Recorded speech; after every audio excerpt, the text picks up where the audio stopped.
Em 1911, a Procter & Gamble lançou o óleo Crisco, que era o óleo de algodão cristalizado, era uma sigla. E os problemas começaram, porque em 1912 foi descrito por James Herrick o primeiro infarto do miocárdio nos Estados Unidos. Era uma raridade. Em 1930 morreram 3.000 pessoas de infarto do miocárdio. Em 1960 morreram mais de 300.000. O que aconteceu? Começou-se a era que você vive hoje dos óleos vegetais poliinsaturados, como era o óleo de algodão, como é o óleo de girassol e assim por diante. Então o que aconteceu? As pessoas começaram a comprar óleo vegetal achando que estava fazendo um grande negócio. Esses óleos vegetais, eles, como são poliinsaturados, eles se estragam com facilidade, eles tinham que sofrer o que se chama hidrogenação parcial, e com isso eles viravam trans. E os problemas começaram. Água mole em pedra dura, tanto bate até que fura. Isso foi por muito tempo. E em 1970, apareceu uma história de um óleo chamado LEAR, L-E-A-R, que é o chamado Low Erucic Acid Rapeseed. A palavra rape quer dizer estupro, a semente do estupro, bem característico.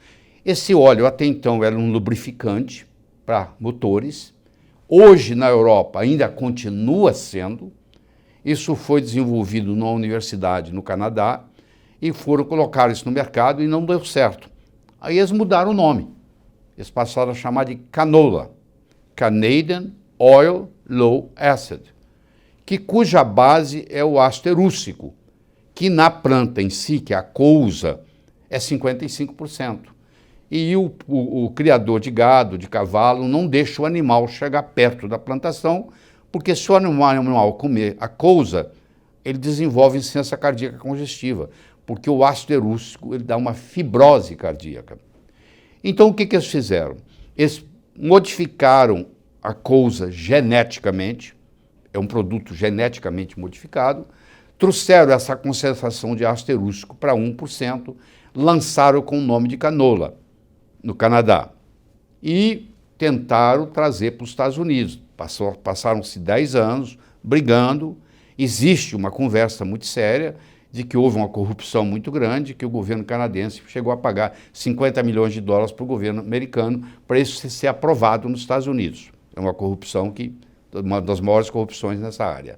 E esse canola, então, foi instalado nos Estados Unidos. E aqui no Brasil chegou erradamente com o nome de óleo de canola. Não existe óleo de canola. Existe óleo de soja, existe óleo de girassol, existe óleo de amendoim, mas não existe óleo de canola, porque canola não é uma planta. Canola é uma sigla, Canadian Oil Low Acid. E esse óleo de canola, como ele é caro, ele veio como sendo uma coisa grande. Foi aprovado até por associações brasileiras, inclusive de cardiologia, não só aqui no Brasil, mas lá nos Estados Unidos também. E isso aí, então, as pessoas acharam, é o óleo mais caro, deve ser bom.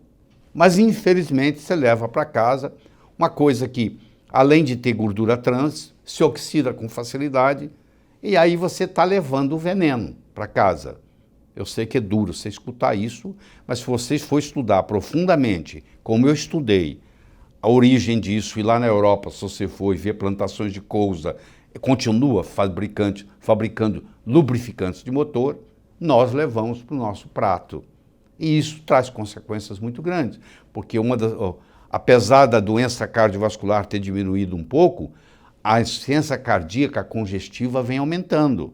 E uma das explicações que eu tenho para você, por que a insuficiência cardíaca congestiva vem aumentando, é porque muitos de nós, nos alimentamos com o óleo canola, que a longo prazo vai provocar fibrose cardíaca, como provoca em ratos, como provoca em bovinos e como provoca em equinos. Então isso, na realidade, é uma ilusão, pensar que você está levando para casa um óleo caro, que ele seria bom, mas ele não é. O problema da fritura é que a temperatura é muito alta. Então tem óleo, por exemplo, vamos dar um exemplo, o óleo de oliva, azeite de oliva. que é um excelente óleo, porque tem o ácido oleico, que vai muito bem para a saúde, que é um ômega 9. Mas esse óleo, quando ele aquece acima de uma certa temperatura, como é o caso da frigideira ou do forno, ele se oxida. Ele pode até virar elaídico, que é trans. Então, por exemplo, o azeite de oliva é um bom óleo para você usar nas saladas, cru. E pode até chegar a cozinhar, mas você não pode fritar nem levar ao forno. Se você fizer isso, você está deteriorando. Então, sobra o quê? Sobra a nossa banha de porco, que os seus avós e bisavós usavam com propriedade e eram muito saudáveis, obrigado. E sobra o que eu cozinho na minha casa, que é o óleo de coco, que é um ácido graxo saturado de cadeia média. Caprílico, cáprico, láurico. São 3 aminoácidos triglicéridos de cadeia média. Triglicérido de cadeia média, que é usado nas fórmulas infantis, triglicérido de cadeia média, que é usado nas pessoas idosas que não comem mais e que estão recebendo alimentação parenteral. Ou seja, o derivado do óleo de coco é bom para o recém-nascido, é bom para o idoso. Por que não é bom para o adulto? É bom para o adulto, é jovem também. Então a minha recomendação, o melhor óleo para se cozinhar é o óleo de coco. E isso aí está na literatura, isso está estudado. Então essa não é a opção, isso é que eu faço na minha casa há mais de 10 anos, é o óleo de coco. Fritar com óleo de coco também não faz ficar nem oxidado, nem trans. Mas eu quero que você entenda que um ovo, por exemplo, frito, ele vai perder muitas das suas propriedades, porque a temperatura vai aumentar e vai desnaturar proteínas. O óleo per se não vai prejudicar, mas vai haver uma certa desnaturação. Então, mesmo que é menos prejudicial do que fritar com outros óleos, a fritura não é um alimento de qual você vai fazer uso de fritura todos os dias. 1 ou 2 vezes por semana não tem problema, mas você não pode fazer isso como regra todo dia. Isso é uma falácia que começou há muito tempo atrás, eu acho que começou no comecinho do século passado, onde um pesquisador russo, de nome Anitkov, ele deu colesterol para coelhos e galinhas, que são animais herbívoros. E claro que se você enche o coelho e a galinha de colesterol e eles não têm o metabolismo desse colesterol, isso acumulou nas artérias. Então surgiu a ideia de que gordura, que na época colesterol era considerado gordura, entope as artérias. Quando eles fizeram isso com mamíferos, carnívoros, isso não aconteceu. Isso só acontecia com herbívoros. Mas aí o tempo já tinha passado, já estava correndo. Em 1953, o Dr. Ancel Keys fez a apresentação do estudo dos 6 ou dos 7 países, mostrando que havia uma correlação entre gordura saturada e doença cardíaca. Só que tinham 22 países e ele escolheu só os 6 que davam certo, a teoria dele, e abandonou os outros. Claro que outros pesquisadores vieram e disseram, não tem nada disso, se você coloca os 22, até o contrário. Mas, de novo, isso já tinha alavancado no processo, já tinha sido difundido. O Dr. Ancel Keys era um PhD de Minneapolis, no Minnesota, e, por incrível que pareça, ele era um PhD em economia. Não tinha nada a ver com a área de saúde. Mas ele era muito influente, ele era um professor universitário, e ele convenceu alguns formadores de opinião, e essa história começou. E essa história continuou por tempos.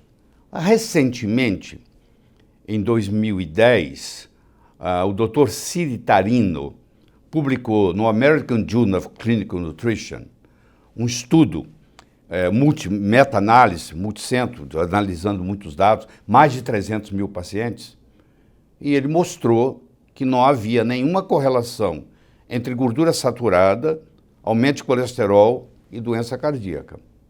Em 2014, o Dr. Crowdhury publicou no Annals of Internal Medicine um trabalho com mais de 500 mil pacientes mostrando a mesma coisa. Então, nas últimas décadas, você tem 2 trabalhos que levam a quase 900 mil pacientes, 800 e tantos mil pacientes, mostrando que gordura saturada não tem nada a ver com aumento de colesterol, como não deveria, e não tem nada a ver com risco cardiovascular. Então, se você quer estudar cientificamente o processo, você vai ver que os dados estão lá, poxa, entendeu? E dados recentes, 2010 e 2014, 2 jornais importantes, o American Journal of Clinical Nutrition e o Annals of Internal Medicine. Então, o que mais que nós precisamos para perder essa gordurofobia?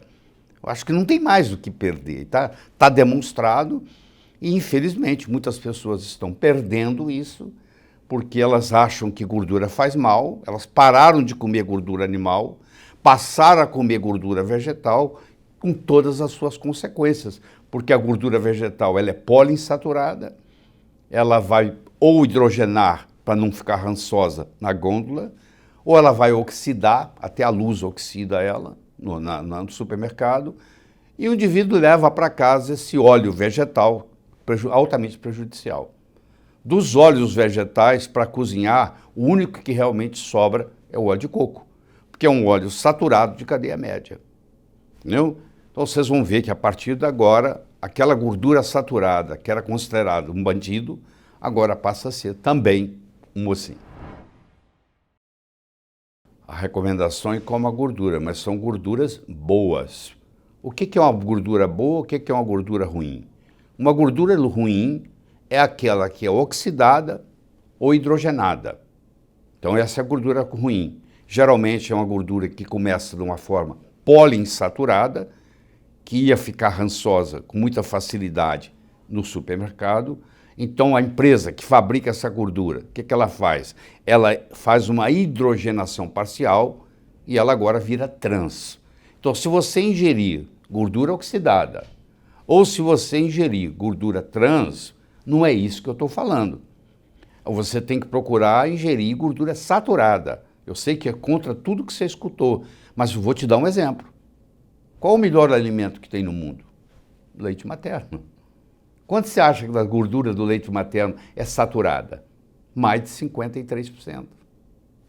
Ora, se o leite materno é o melhor alimento que você pode encontrar no mundo, e mais da metade da gordura que tem no leite materno é saturada, e a natureza está mostrando para a gente que desde o recém-nascido, o ser humano precisa receber gordura saturada.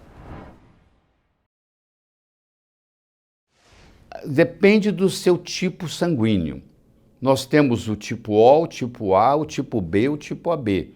Lá na história passada, na era paleolítica, nós só tínhamos o tipo O, porque todo mundo comia carne, era carnívoro. Há mais ou menos 10 mil anos atrás veio a agricultura. Então eles passaram a comer grãos. Nem todo mundo se adaptou. Aqueles que se adaptaram mais sofreram uma transformação e passaram a ser grupo A. Hoje no Brasil, 45% da população é O, 40% da população é A, 10% da população é B e 5% da população é AB. Se eu sou do grupo O, e meus pais são do grupo O, é um O verdadeiro, eu tenho mais predisposição para comer carne. Então, uma pessoa que é do grupo O, os pais são do grupo O, carne é quase que um remédio. Agora, se eu sou do grupo A e meus pais são do grupo A, eu sou mais para grão. Então, eu tenho que procurar evitar carne vermelha. Eu posso comer no máximo 1, 2 vezes por semana. O frango e o peixe é neutro, mesmo para quem é do grupo A. Então, levando em consideração carne vermelha, eu diria que a pessoa que é do grupo O pode comer sem problema, a pessoa que é do grupo A tem que ter restrições.